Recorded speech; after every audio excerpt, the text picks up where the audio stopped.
Welcome, welcome. Here we go. All right. I'm sorry. It doesn't matter. Don't matter. Yeah. That's a waiver just in case you are in any pictures, any video.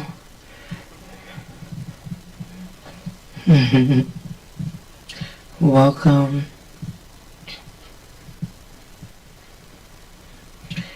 And what's up?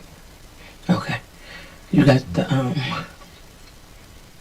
so y'all don't be fast enough for me. I be like, then if you're telling me, we got this, I be like, you got it, you just got a little bit slow. Okay. All right, you got it. So we are getting ready to host our first mental health series. Let me know, Gerard, when it's time.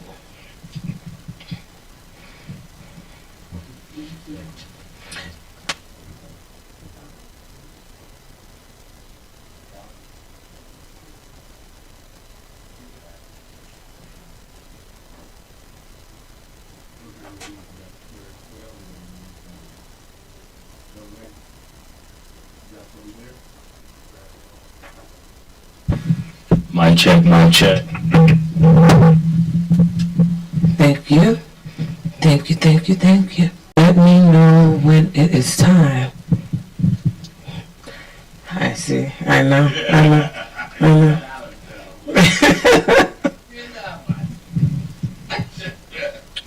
Welcome, everyone. Thank y'all. Thank you for showing up. Thank you for inviting a friend. Let's see. So it is aired on Facebook as well as YouTube and Twitter, I believe. But we focus really on just Facebook and YouTube. And when he gives me the cue, I will let everyone know what is going on. Let me know. I am excited, y'all. I am excited. This woman that we will be interviewing today or talking to today has climbed her way up. She's out there like, I'm telling you.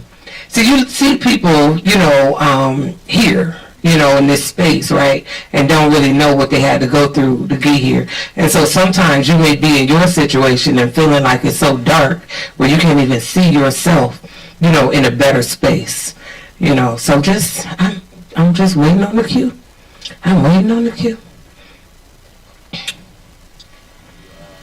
Am I like?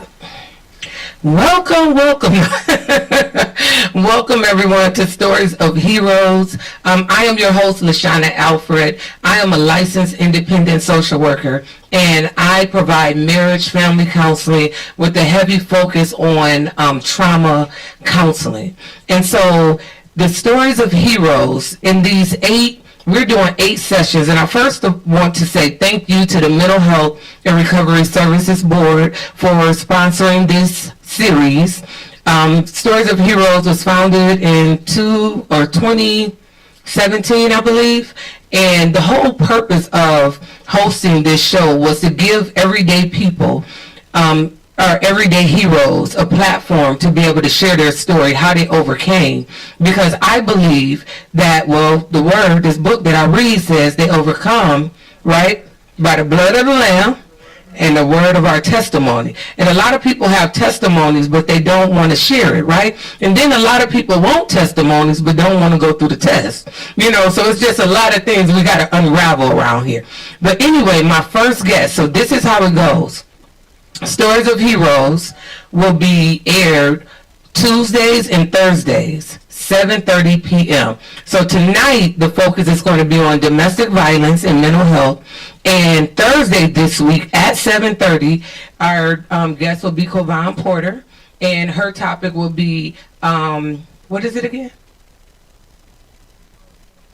Yeah, being accountable for your healing. Right? I mean, it's good, y'all. If y'all know me, y'all know I'm transparent. I get off script. You know what I'm saying? All that, right? Because I just like authenticity. So it's all good. But yes, what you say again? No, working out your own healing, right? Because a lot of times we'll sit there and we'll wait for someone else, or we'll say we can't get it because we don't have family support, we don't have support. And I'm saying no. So stay tuned for Thursday. But without further ado, as my mic guy, get me together. We good? Okay. All right. Without further ado, I would like to welcome Ronisha Allison. Ronisha Allison is a qualified behavioral health specialist, and she's been working with youth and children, helping them navigate through this thing called life. And today she'll be talking with me about domestic violence, surviving it, as well as the impact it had on her mental health. Ronisha, give her a round of applause, everyone. Welcome. I don't know if it's me. Hey! All right, now don't be coming all, you look good. You look good. Welcome to Stories of Heroes. Thank you. You are absolutely a hero. You are absolutely a hero. You are a pillar in the community. You have your work speaks for you. And I thank you for allowing us the opportunity to go deep and really just kind of talk about some of the things that you've experienced. So of course, this topic, domestic violence and mental health. And I want you to really just introduce yourself to the audience, and let's get started. Yes, hi, my name is Ronisha Allison. I am a wife. I am a mother. I am employed here at You Change LLC, as well as a minister elder at Canaan Manifested Word Church, where I just love being involved with the people, and I love rooting for the underdog. If you've ever been in the underdog position, and I have, and we'll talk about that a little later, but I'm just grateful for this opportunity to be able to be here today, to be able to share what it is that God has allowed me to not only to survive, but to overcome. I love it. I love it. Now, you also have a business too, right? You do shirts. What's the name of it? And I am the, God is the CEO. I am of My Confidence 413, where we do apparel, and My Confidence 413, the Philippians is this 413 is Philippians 413. I can do all things through Christ who strengthens me. So with the My Confidence, when you put those two together, it's very powerful. I live it and I walk it every single day, because with God, there is nothing that you cannot do when you put your all and your trust in Him. So just know that with God, all things are possible. And it's not just an apparel, but it's a movement. Absolutely. I love it. I love it. I love it. Okay, Ronisha.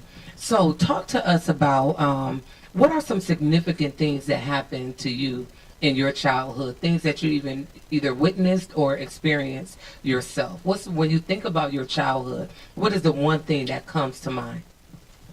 The one thing that comes to mind in my childhood was actually seeing my mother being abused. That was, that's one of the things. And then also as a child, being molested as a child. So those are two major things that impacted my life as a child. I'm wondering, even as you were growing up and seeing that, what were some of the things that you were telling yourself, witnessing your mom being abused? I wanted to protect her. I wanted to protect her. And like every time a situation happened, like I would literally just lay outside the door. outside of her door and just make all types of noises and kick the door and things like that. And I was like, I don't want to ever go through anything like this. So. And you said that? I don't Yes. ever want to go through anything like Yes. this. Okay. Okay. And then, but yet you're a survivor or a thriver of domestic violence. Talk to us about Yes. And again, when I was younger, saying that was one of the things that I didn't want to go through, and ended up going through. And it was all, and I look now, and it was all definitely a part of God's plan, in going through it. But again, being an overcomer of domestic violence. that. Yeah. Okay. All right. And so here it is where you've witnessed your mom go through that. And then you said something about being molested as a child. Yes. Talk to us about what did that play on your self-image, or how did it play on your self-image? Ooh, yeah, that part. That actually played a big part. When I was younger, I was a tomboy. Skateboard, all that type of stuff or whatever. But it actually played a big part. And it was by, a family friend of the family. So, when people say, it's somebody close to you, normally, yes, that is true. And they tell us, sweep this stuff under the rug. Well, when it happened to me, I actually was looking for my mom. And my mom and them had went fishing and to a number spot, crabbing, where we normally go to. And the guy seen me. He was like, oh, I know where they're at. So he said he was going to take me there to the location. That's not what happened. He ended up taking me and molesting me at that point. But I did immediately. I told my dad immediately after it happened, like he was threatening me as I was leaving from the location, like we was leaving, and he was like, and if you ever say anything, I'll kill you. So that was a thing to put the fear in my heart, but it didn't put any fear. I ended up talking to my dad and him immediately about it. Okay. Did your dad believe you? Absolutely, yes. Okay. Yes. What would you say to someone who may be experiencing that even now? I say to someone who may be going through any type of molestation, speak up. So many times, as I said earlier, people tell us, what happens in this house stays in this house. And that's the biggest lie. Speak up and, speak up and get help. Allow somebody, talk to somebody so you can get the help that you need. And so talk to us about the actual relationship. The relationship that you were in with the domestic violence. Was that the first time? Did you notice a pattern of behavior? Did you even look at it as domestic violence? No, at that point, years ago, I did not look at it even before the relationship where I really noticed that it was domestic violence. But I did not look at it as domestic violence when I was younger. You look at the little love taps, and that's what you consider, the little love taps, you and your little boyfriend, y'all playing. Nah, that's not no playing. That's the red flags, and that's where it all begins at. All right. And so here it is where was that the first time though? Because I know I asked you like 5 questions in that. But was that the first time? Yes. Or did you notice it was a pattern?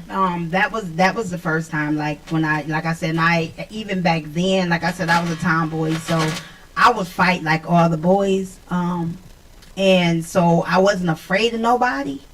And this disclaimer, like they used to call me Mike Tyson. I don't sit and I don't brag about that. But the thing of it is that I didn't take no mess. So even my part, I played my part, even when I was younger. Because if somebody hit me, I'm going to hit them back. And that's what it was.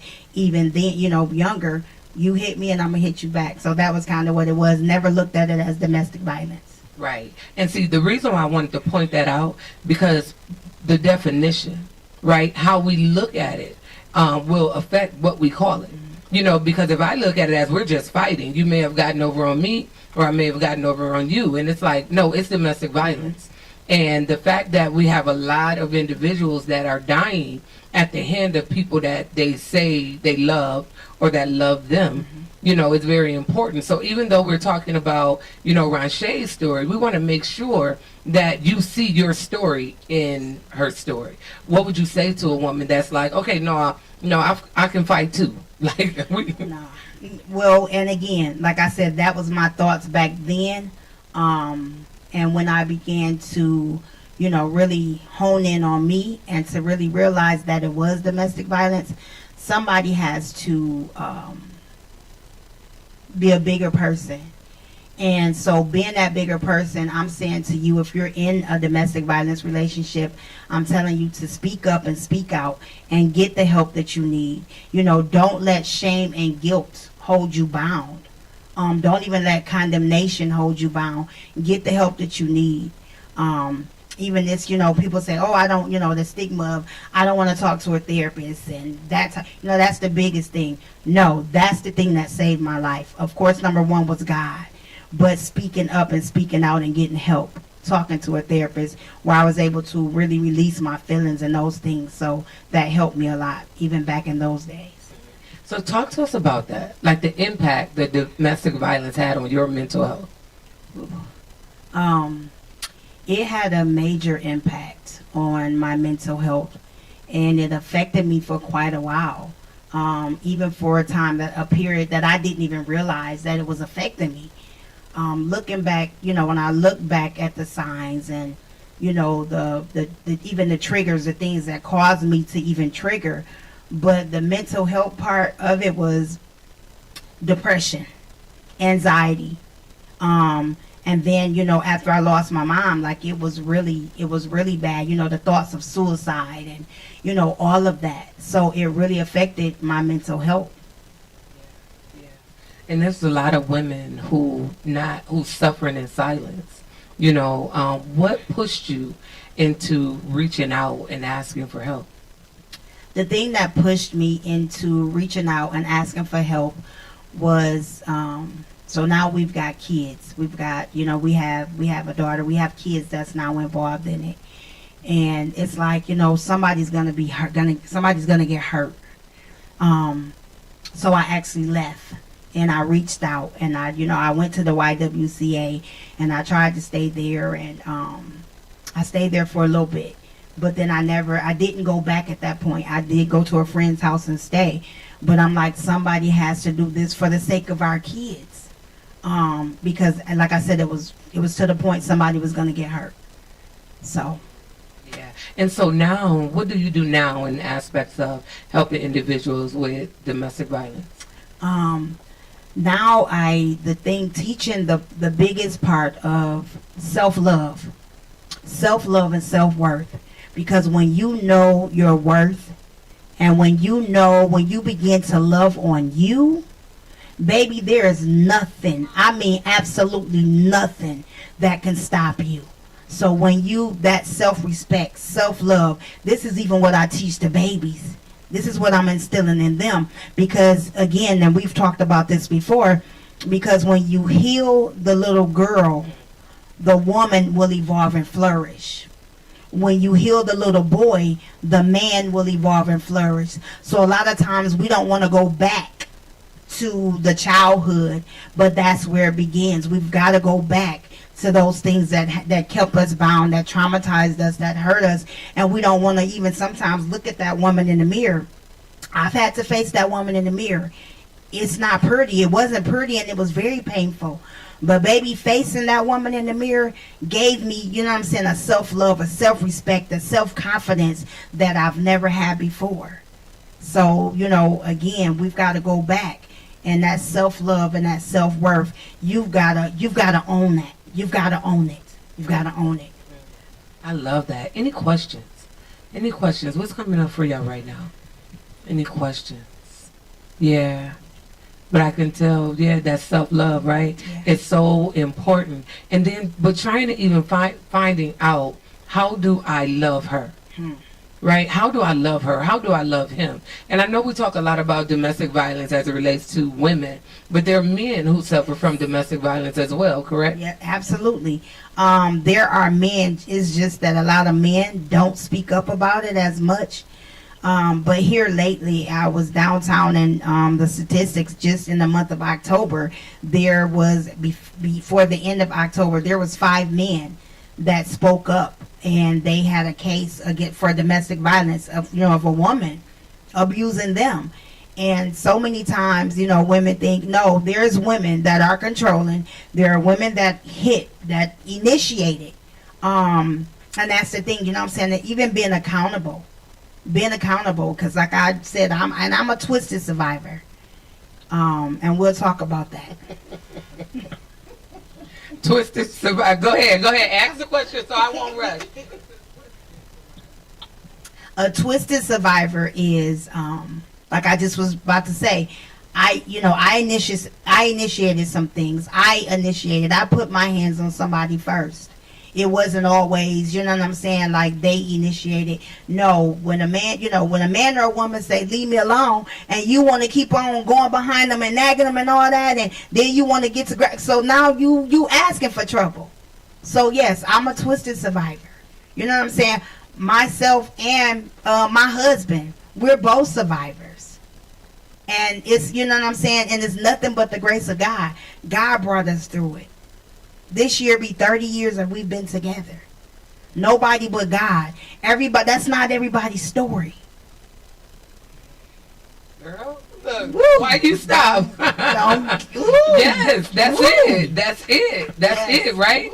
Because again, I mean, when you think like, okay, I'm a survivor, right? And you would think that she was no longer with him, right? So when she said that twisted, when she first, no, that twisted is it's a lot of stuff wrapped up in that.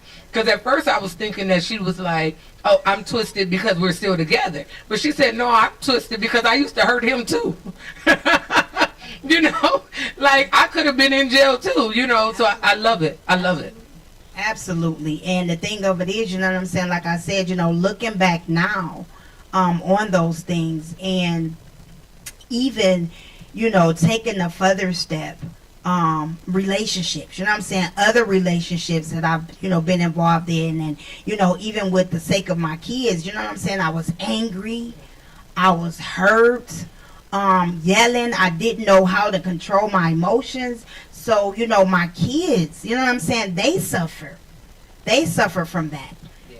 So let me help y'all understand this. Oh, go ahead, you got a question? Go ahead. You wanted the mic? You wanted to have the mic? Can you pass the mic, please? Listen, that's real good. That's all I want to say first. That's real good. But just thinking about the accountability and the forgiveness that it takes to recover or to get through a process with somebody and stay together. So I just want to tap into, what kind of tools do you think that takes? What kind of tools did you need to develop together? Not just self tools, but what couple tools that we need to develop together to get through this so that we can recover and heal through that process? Absolutely. So the biggest thing was communication.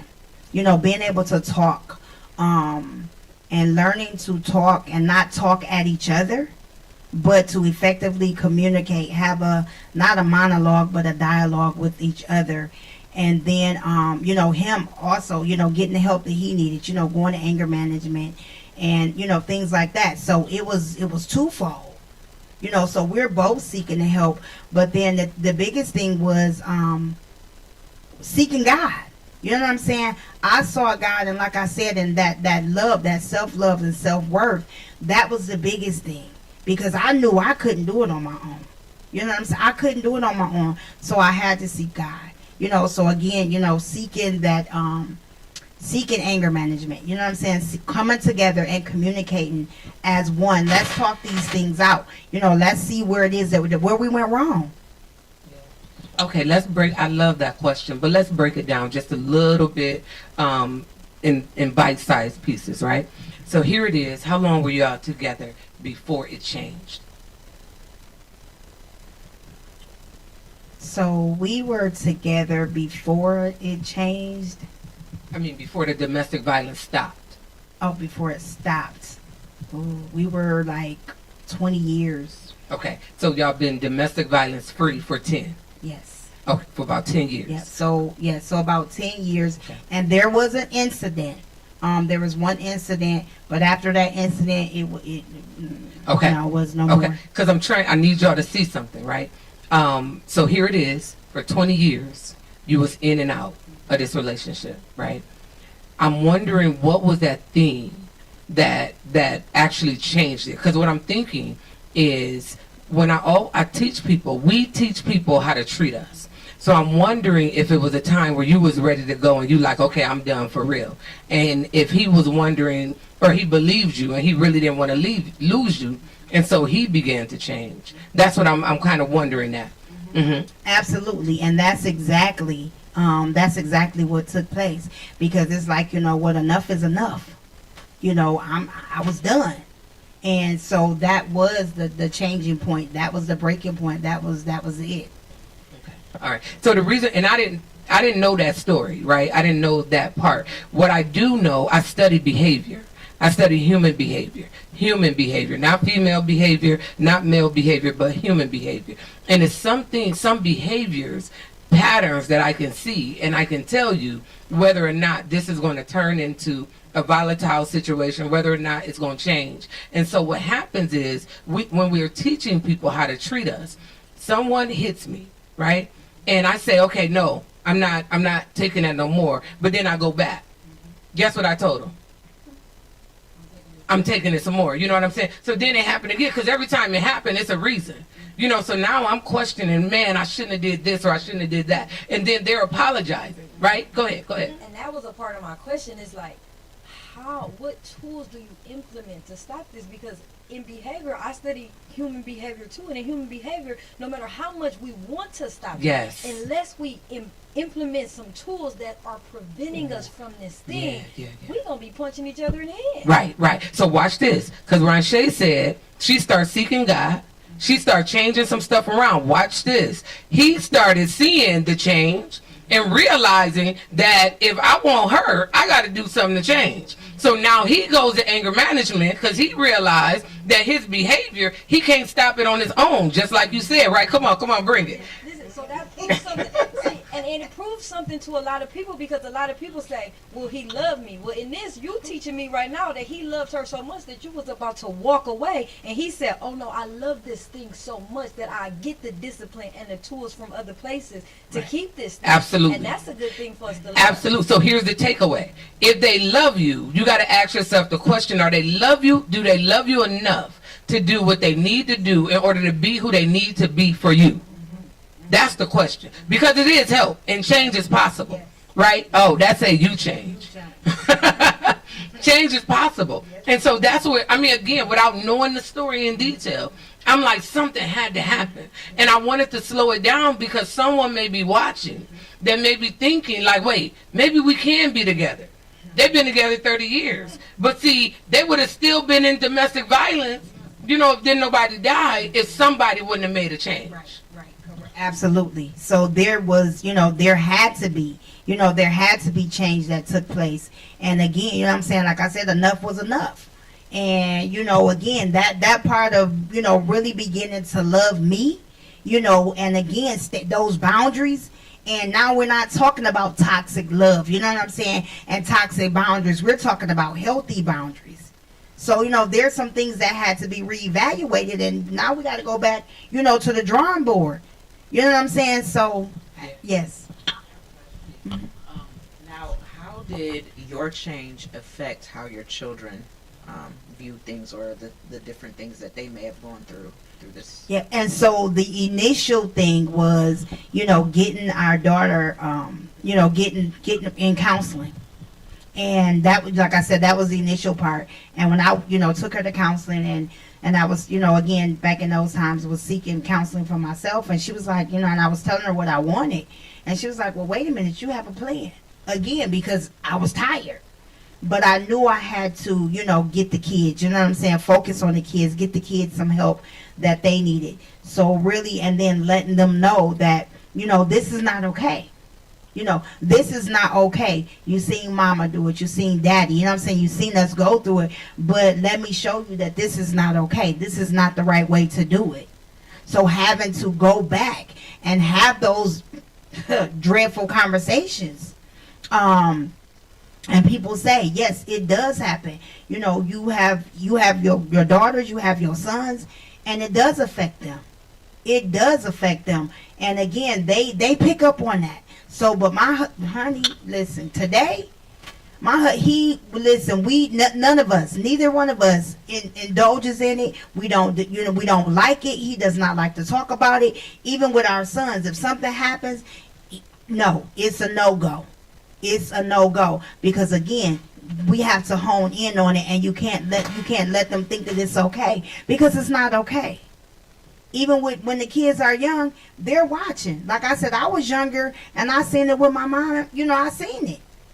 So they're watching and they pick up on that and they think that it's okay. See, my mom didn't. I didn't have this opportunity to have this conversation with my mom. I lost my birth mother when I was 13 years old.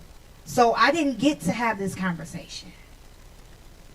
So, again, when it comes to parents, have these conversations with your kids. If your kids have experience, if they've witnessed, seen anything, you've got to go back and you've got to let them know that it's not okay.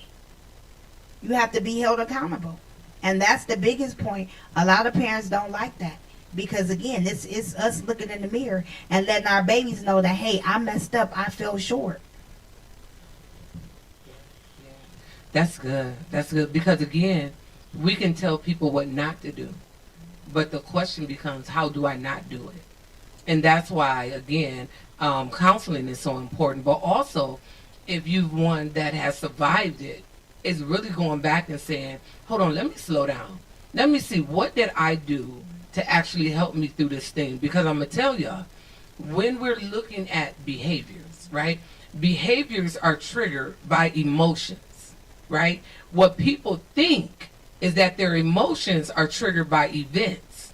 So if you walk out on me, if you cheat on me, because I'm hurt, I'm ready to act. But what I teach people is that no, it's your thoughts about the event. And so the thing is that we can't change events, but we can change our thinking about the event, right? And so we're not taught that. And so even as a child, when you say, I'm hurting, and your parents respond, you ain't got no bills, you got food in the house, right? They completely dismiss your emotions. So then you grow up, right? And you talking about, you either isolate, you either internalize, or you either fight. You know what I'm saying? Because guess what? I got emotions. But nobody actually paused to help you understand, wait, let's pause and look at this thought pattern. Because again, what I'm noticing is some people think they own you in relationships, especially if you have a kid by them. You theirs. You're their possession. And so here's the thing. If I'm thinking more about Ronisha than I think about me, and Ronisha, which is an event, decides to leave me, my thinking is I don't have life without Ronisha. So since I don't have life without Ronisha, who else not going to have life?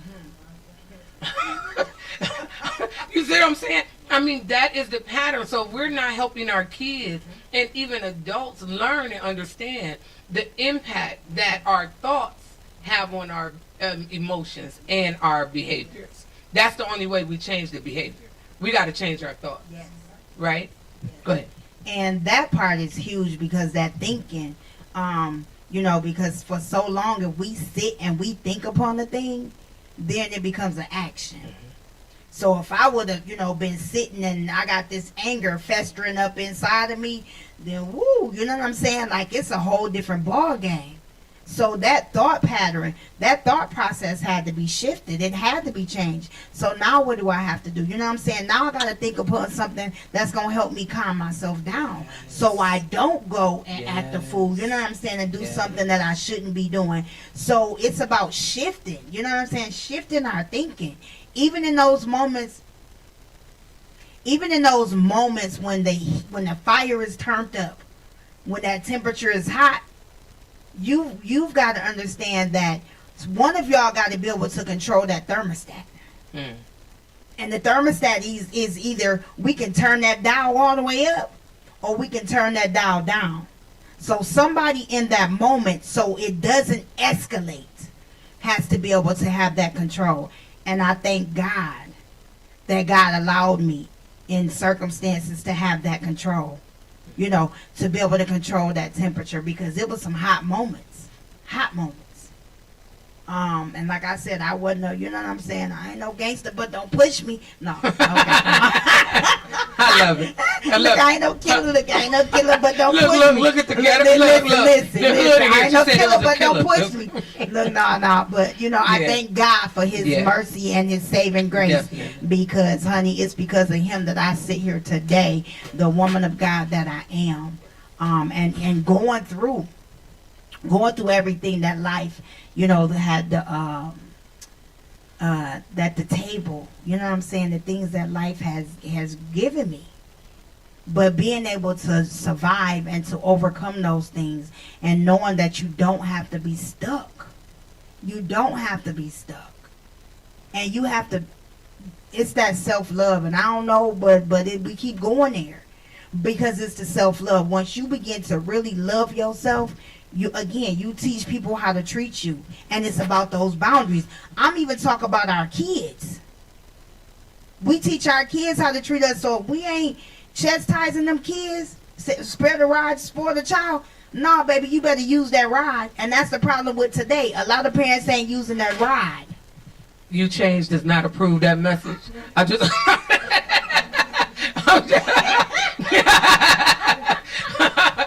You Change is not. No. No, I'm just teasing. I'm just teasing. But go ahead. You have a question. Go ahead. I just want to say, you know, she said you was a testament before you came in, but I really want to say you are really a true y'all are really a true testament, because most of the time you hear leave them. Like, you know, we see Chris Brown and Rihanna, we like, yeah, girl, leave them. Nobody say work through it. Nobody say if you love them, put in the work. So that take a lot of strength. So I just want to say I commend you for that strength, and I commend you for being a testament to say that things can change no matter how bad they got. If we love each other and we're willing to do the work, we can make that change. And nobody's telling people that. You know, you see, you come to somebody and they like, this happened. They like, girl, you better read the papers, sign the papers, get out of there, run. But you are a testament that you ain't got to run from everything. You do not got, he say, greater is he that's in you that he doesn't. So stand strong and do the work sometimes. And we got the idea to run, and most people run from the relationship. So I just say I commend y'all for doing it, because that's some hard work not to punch somebody in the head when you used to punching somebody in the head. And I know, you know, because I used to just punch people in the head, not in a relationship. You know what I mean? So I know it takes some work. So I couldn't imagine, you know, I'm not punching people in the head is easy because I don't got to see them people all the time.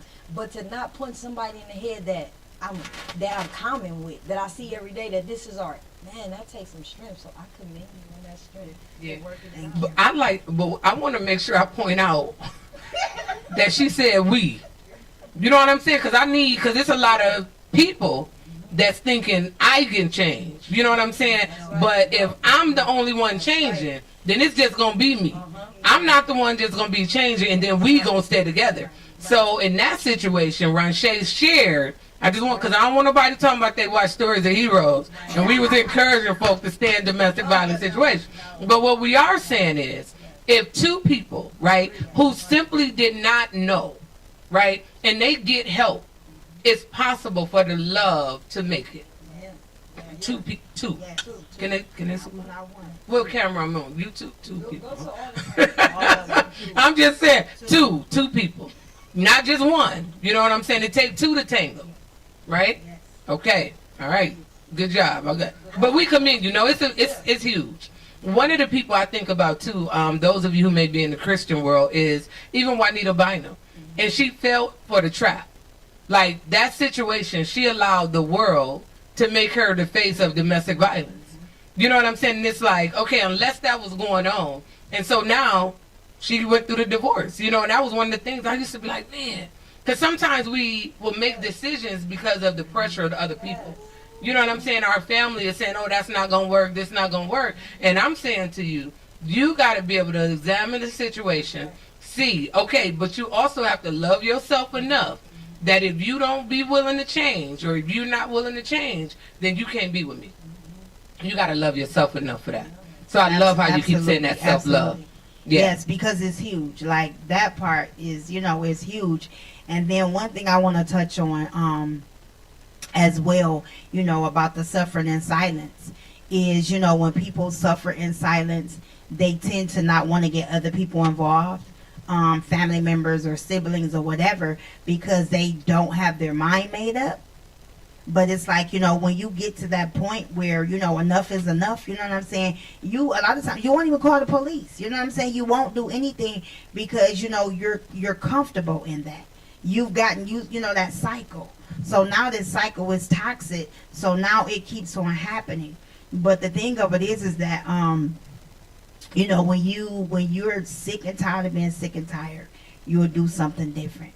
That cycle, because hey, they can say, oh, I'm gonna stop, you know what I'm saying, or I'm sorry, I'm apologizing, or let me go get these roses or these flowers, whatever the case may be. And so many fall for that, you know what I'm saying, because you're in that vulnerable state, or that state of, thinking that I don't deserve better. No, you deserve better. What would you say to a family member or friends who may be watching someone they love go through it? What would you say to them? The biggest thing is be there for them. Don't shun them. Don't push them away. Allow them to be able to come to you and talk. Because, again, that will cause them to shut down. Even if it's one family member that they're connected to and they're opening up to that family member, allow you, if you're that one, allow them to be their peace, because they've trusted you enough to come and talk to you. So my thing is, please don't shun them and don't judge them and don't send them away, because then they'll shut down, and God knows we don't know what will happen. So just be there for them. And again, it's hard. It's hard when they, come to you in confidence. But you have to hold that. And when they're ready, when they're ready and they have that confidence or that trust, because it's all about trust. So a lot of people don't speak up and they don't talk about it because they don't have someone they can trust. So that's big too. That's a huge factor, is about the trust, because I can't trust nobody. And I want to say that if you're in that space where you feel you don't have anybody and you don't trust, I'm willing to say that I'm on social media. You Change LLC. You can reach out, and if you want it held in confidence, we're here. This is what this is about. So nobody has to be suffering in silence, that there is help out there, and there's help available. Absolutely, absolutely.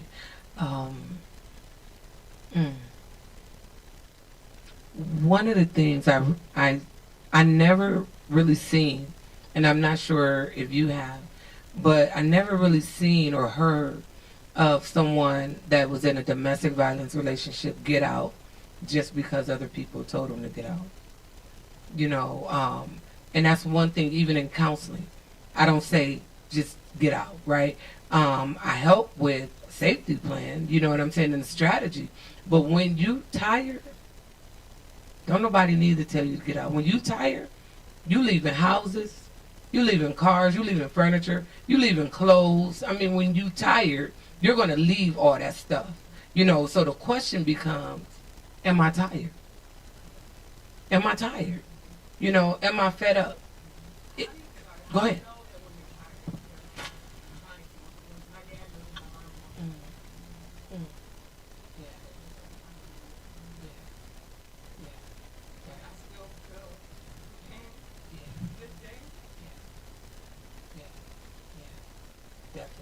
Definitely. Ask me, and are you saying the person who's in it? Yeah, the person who's in it. Yeah. Yeah. Yeah. Okay. And you said you're feeling that. What information have you heard? Because you said it happened at 2, when you were 2. You were 2, and so I'm assuming family members talked about it. Okay. Okay. Yeah. Yeah. Wow. Yeah. And I don't know your mom's story. I don't know.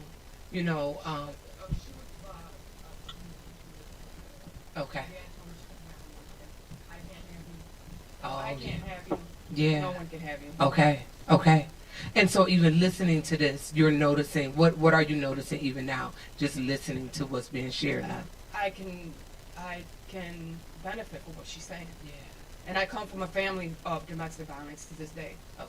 But I'm the only one out of my family line that's standing up and going through the trauma, sitting with the trauma, not going through domestic violence. Okay. Okay. So, wait. Let me make sure I'm clear.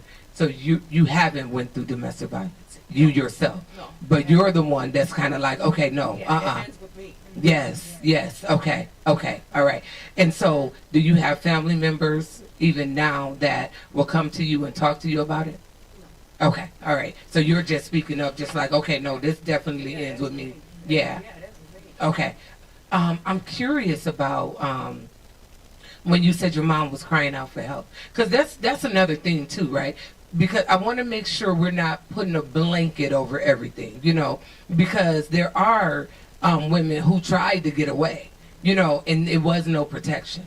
You know what I'm saying? Whether from the police or, you know what I'm saying, anyone else. So we want to make sure that we don't put a blanket, you know, statement over, you know, everything. Go ahead. It was more like I don't know how to explain it because it's more of a spiritual aspect.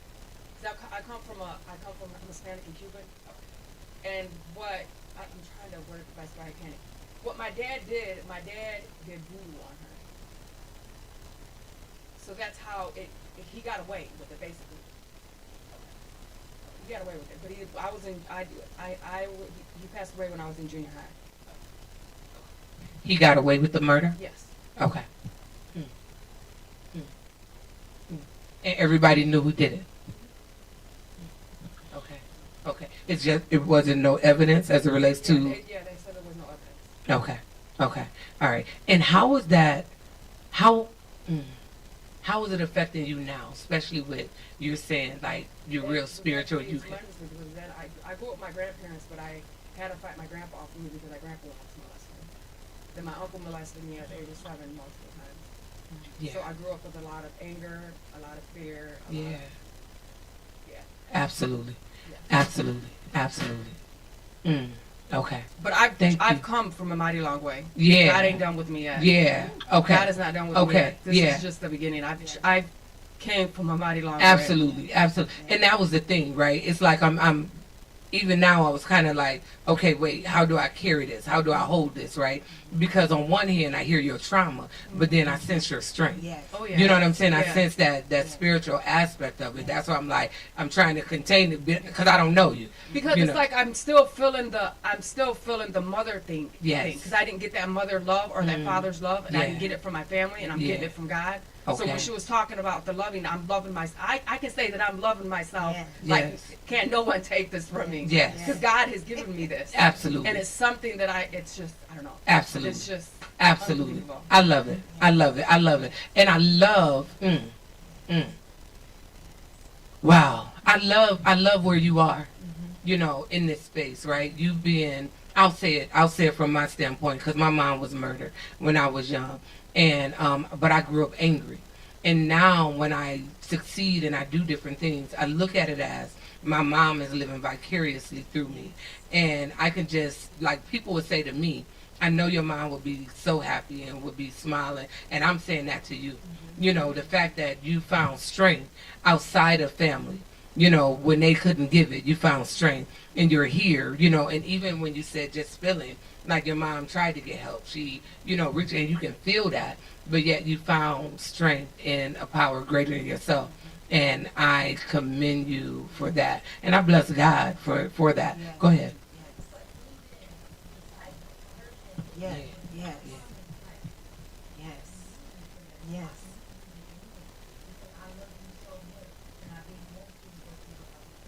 Yes.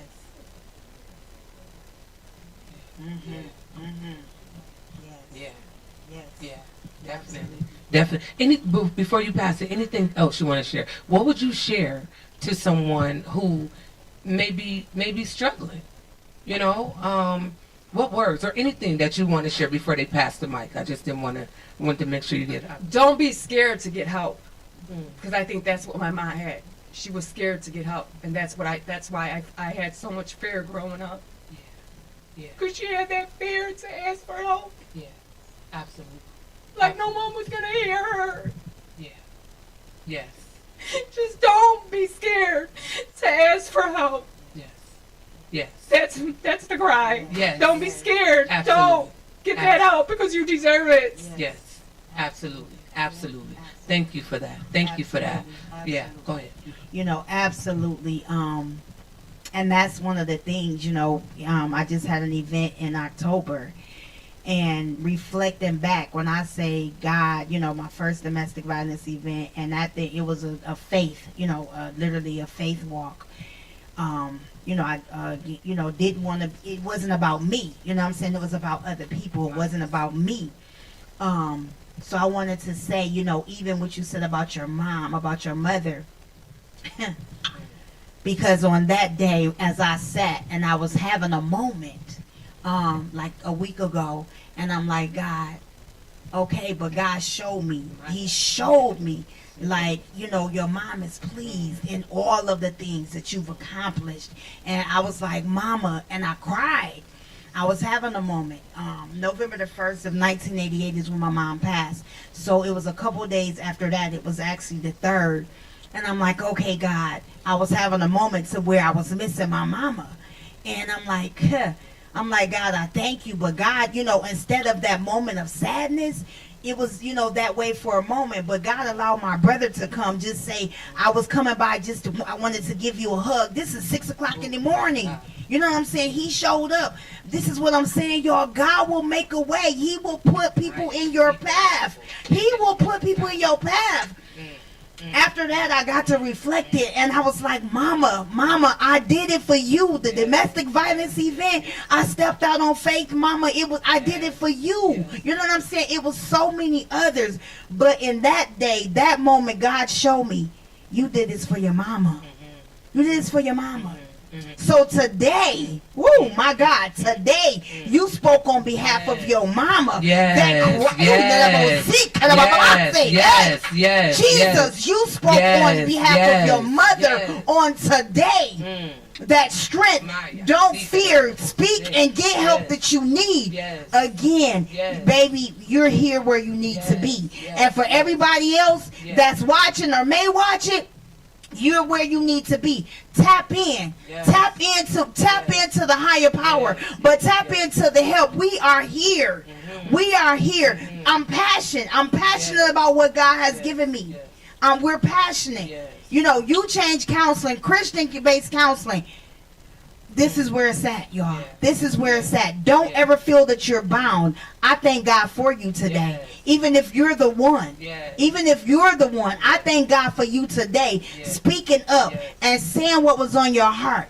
Your mom spoke through you today.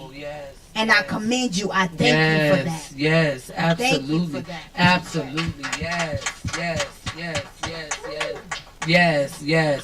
The cry, though, the cry, man, the cry. And as you were talking, I'm sitting here and I'm like, I have the opportunity to have you here, right? And it's other people. It's a lot of women who didn't get that opportunity. You know what I'm saying? There's women even now that may be watching who feel embarrassed, who feel ashamed, you know, and won't reach out for help. And we're saying love shouldn't hurt. Period. Love should not hurt. Love should not hit. That's why I had to give the disclaimer, because again, we're talking about learned behavior. Because if I'm used to being hit because my behavior is not suffice whoever's hitting me, then you're teaching me to hit somebody when their behavior is not conducive to what I want. And so that's the thing, y'all. Love shouldn't hurt. And if you're being beat into subjection, I'm telling you there's help.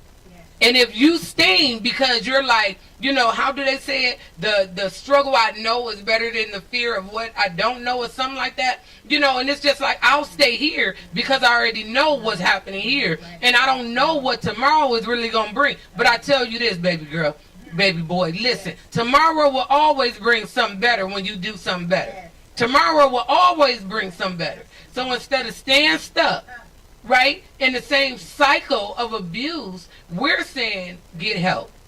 Get help, right? Get help. Individual. We're not saying run and do all that stuff. We're saying nope. You can come secretly. You can come anonymously, right?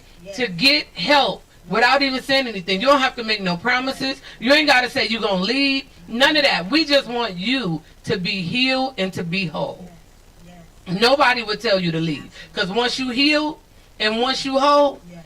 you already know what you need to do. Yes. You know, no drugs can cover up the pain. No drugs. It won't be able to cover up the pain. No alcohol, it won't be able to cover it up. You know, no pills, it won't be able to cover it up. So I'm saying to you guys, the help is available. The help is available. I thank you. I thank you. Thank you for bringing her. Right? Thank you. Thank you. Y'all, thank you for coming. Yes. Thank you. And I don't even know what our time is. My time, we good. We good. You know, thank you. Any questions? Any additional?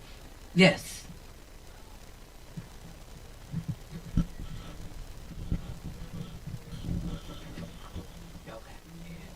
And yesterday I decided to walk away from it. Well, he did too. But I had the moment where I was the twist. What did you say it was? Yeah. Twisted survivor. And I broke the phone, but I also got up because I was about to go there, but I didn't. I broke the phone. I left, got in my car, and I came back home. Which he was getting his stuff, he's getting ready to go. But it's just that I am in counseling, but I won't go. I won't. I really was. I was shutting down. So yesterday I made a post on Facebook, and I just was like, I'm tired. Everybody thought I was talking suicide, but I'm just tired of hurting. I got such a big heart, carrying so many. It's a hard thing for me to really focus on myself. So I'm glad she invited me tonight. I just want to be clear in mind because I feel really detached. I know God is with me because I'm definitely one that is a survivor, but I just feel really detached. Like, I know all the tools. I got books in my house, but all I do is go to work, take care of my kids, and I even decided to give up drinking. So this will be the new for me because that was my thing, going to that and jumping from relationship to relationship, man to man. And I just feel like I'm fighting some demons right now, but I'm fighting. So I believe I'm gonna get back into counseling because I kind of feel a little confusion. And that's just the mental games that was being played with me. But I'm tired. Like, I'm tired. Is deploying is like depleting me. I really see that. I'm like, stop. I'm starting to remember who I am, but I was like, I don't know who I am. For real. I know I'm beautiful, but who am I? Like, how do I get here? So I knew it was time, and I'm glad that he told me you could do better. I don't really want to see you with nobody else. I wouldn't like to see it, but I know that you're going to be blessed because you're a good woman. That helped me understand, like, it's not me. Because I always want to apologize. It got to the point, like, why am I always pouring? Why am I always speaking good? And all I hear is, you're beautiful, you're amazing, da-da-da. So, anyways, I just need the support because I'm tired of leave. Like, I knew to leave him, but I kept going back to him. So, it was a cycle. So... Thank you for that transparency. Thank you for that vulnerability. You want to? And the thing of it is that that emotional bonding. You know, because again, we look at the physical. You know, the physical is something that we can see. You know, if there's a scar or something like that. But usually that emotional bonding and that emotional trauma is worse than the physical, because that physical, it does heal, but those words that's been spoken over you, you know what I'm saying, or spoken to you, you know, in a name calling or whatever, those things tend to have a longer lasting, and that's where, you know, the counseling and things like that come into play. So, you know, again, even being here today and, you know, expressing how you're feeling, and you're in the place where you need, like you said, the support. And again, it's not even, you know, individual support. You know, everybody isn't in a place where they're ready to be in a group setting. So, you know, we're talking about individual one-on-one because everybody's not there yet. So, you know, again, you know what I'm saying, speaking out. And it's the cycle. It's the cycle because we teach people how to treat us. So if we keep going back to the same thing and, you know, thinking that we're going to get a different result, and we keep allowing the same things, then the same thing is going to continue to happen because it's that cycle. And if we look at that wheel, that behavior, though, is there. You know what I'm saying? Is definitely there. So again, like you said, you want to get back into counseling and things like that. So, we're here and we're available. Okay, thank you. Yeah, definitely. And it's that desperation too. You know, really seeing what am I longing for? You know, what is that thing? What is that void that I'm trying to fill? You know, what is that keeps me in this vicious cycle? You know, and really going deep. Like my change, it was personal. You know what I'm saying? Like I had to go deep, like, and look at myself in the mirror and say, okay, is this what you said you wanted? And is this what you want your sons to do or your daughters to do? You know, what is it? But I had to make it personal where I'm like, wait, hold on, because I thought I loved me. That was the other thing too. Like I really thought I loved me. And it could have been arrogance, right? Where I'm like, okay, wait, hold on. I know you ain't leaving me for somebody else. You know what I'm saying? So we're gonna fight this out. You know what I'm saying? May the best woman win. You know, I mean, but it was a warped way of looking at things. But when I realized, like, wait, I'm fighting a crazy battle. Why am I fighting to be with somebody who's cheating?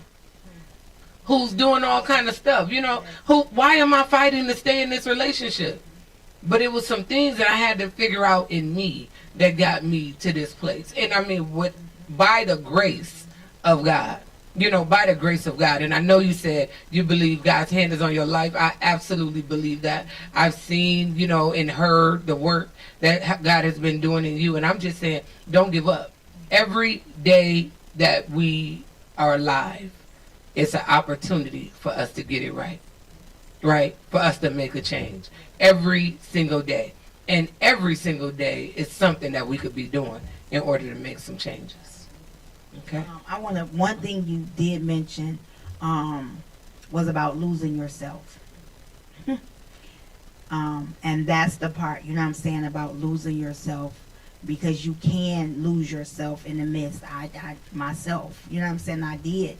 And again, but being able to realize I'm worth more. I'm worth more than that. You know what I'm saying? Knowing your worth. So that was just one of the things I wanted to, you know, briefly touch on, you know, about, you know, losing yourself. Because yes, you can lose yourself in the midst of trying to find somebody else, trying to chase somebody else who don't even want to be with you. Right, right. So hold on. So my production people. All right. Any questions though? Any questions? And I know, I mean, because you already know how I am, you know, so no, all right, they keep telling me, keep going, keep rolling. I'm like, any questions? But I know this is a message that definitely need to be, you know, heard. And I don't want to rush the process, but I don't want to belabor it. I don't want to, you know, but my production guy, he's in the back like, no, no, it's good. It's good. Any questions though, seriously, any questions? I don't know, for some reason, I'm sensing that there's someone watching that's afraid. They're afraid to make a change. They're afraid to open their mouth and allow their voice and their story to be heard. I promise you, once you heal and once you step out to tell your story, that's going to be a door, a portal of other women coming and saying, me too, right? Because everybody is not going to listen to me. Everybody is not going to listen to Ronisha. That's why I like to pass the mic. When I'm creating a table, I'm creating a table for everybody who want to open up, who want to heal, who want to share their story. Right? And that's really what it's about. But I just sense there's somebody that's watching. And I sense it's like somebody is in a room. They're in their bedroom. And they're laying there. And they're weeping. And they can't get up because they're depressed.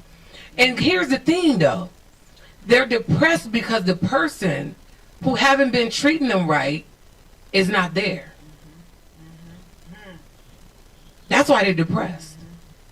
They're not depressed, at least the person I'm sensing, because they're in a domestic violence situation. They're depressed because the person made a decision to no longer be in a relationship. I'm saying It's time for you to come out of hiding, for you to get the help so you can heal. No judgment. We've been there. The Spirit of God is real. Is real. Is real. My pastor says, he said, the person who says there is no God, that was my bishop. The person who says there is no God knows that there is a God because they even had to make that statement. You know, and I was like, wow. And so I don't go trying to make someone believe what I believe. I don't get caught up in that. But I do want you to understand that if it's you that I just called out, that's not Lashana. I'm not that sweet. As sweet as I think I am, right? I'm not that sweet. If that's you sitting watching this, watching us, and you're crying, and you know you've been suffering in silence, and you're trying to figure out a way, that is the Spirit of God who have met you right there in your home, right there in your bedroom, and he's saying, it's time for you to heal. It's time for you to heal. That's what I hear the Spirit of the Lord saying. Any questions? Mm-hmm. Wow. Okay. Yeah. Yeah. Mm-hmm. Absolutely. Absolutely. And so again, I want to thank Ronisha for being transparent and sharing her story with us. And this is what I would like for you to do if you're watching. I want you to make a comment, and I want you to just let us know if something hit you today. If you had an aha moment, or you had a better understanding of what was going on in your life. I want you to make a comment. You don't have to ask questions. You can just say yes. You can, however you want to, post. You can type in, what is your takeaway from tonight? From tonight. Again, I'm looking forward to Kovan Porter, her session on Thursday, because we got to keep this thing. It's about consistency, y'all. We can't just get it. This is not like a wham bam thank you ma'am. We don't quit it and hit it at you change. You know what I'm saying? We like things to marinate. We're talking about commitment, right? Yeah, we're talking about commitment. You know what I'm saying? We like Consistency, commitment. Yeah. We're talking about consistency and commitment. Look, so Kovan is going to come Thursday, 7:30, and to help you take responsibility for your healing in a nutshell, right? I know that's not the title, but it's all about, oh my God, my production guy, y'all, he'd be like, pray for her. He be shaking his head. It's all good, but listen, hopefully you got something, a takeaway. I like to laugh, we silly, because again, for me, I work with some serious stuff, you know what I'm saying? And God has anointed me to contain and be able to create a safe place for people to be able to just let it out without feeling judged, and one of the things I remember saying to God, don't let me get caught up in people's laughter that I miss their pain, right? Because sometimes we'll laugh to keep from crying, and we can mask it. And so again, yes, we're going to laugh, but we're going to heal, right? We're going to laugh, we're going to get real. We're going to laugh, and we're going to be accountable. Being accountable for your healing. Yeah, that's it. Any other questions? Any other questions? Who somebody is sensing something. And I don't want us to go without giving you an opportunity to share. Tell me what, okay, this is what I want everybody to do. I want you to breathe. Inhale and exhale. Inhale again and exhale. I want you to examine your body. One word. What's the one word that would describe what you notice right now? Who want to go first? Freedom. Freedom. What's the one word? Clarity. Mom, what's the word? Clarity. What's the word? Self-love. What's the word? Freedom. What's the word? Self. What's the word? Peace. Yeah. The word for me was power. Gerard, what's the word? Healing. Healing. Absolutely. Absolutely. Absolutely. So, he said it's after 8:30. You know this post has only been for an hour.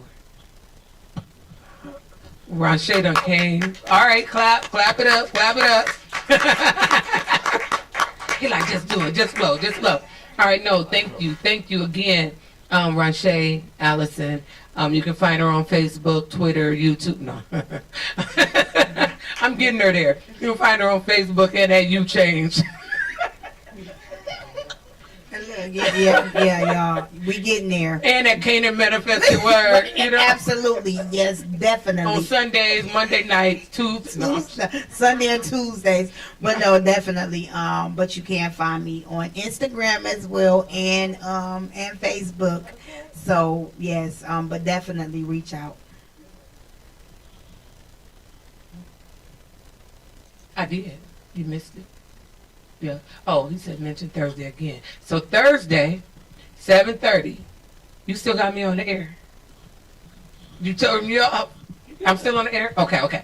Thursday, 7:30, this Thursday. So, seriously, this mental health series it'll be 8 series, right? And so today was domestic violence and mental health. Thursday this week will be accountability for your healing, right? We will do a segment on relationships in mental health. Another segment on caretakers in mental health. We're trying to cover a gamut of things. Talking about mindfulness, EMDR, therapeutic techniques that are available for those of you who need and desire healing.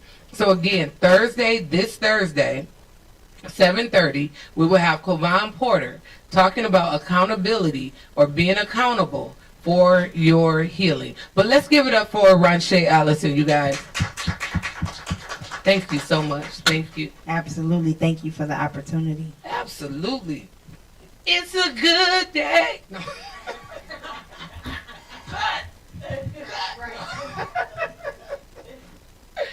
Thank y'all. That was good, right? That was good.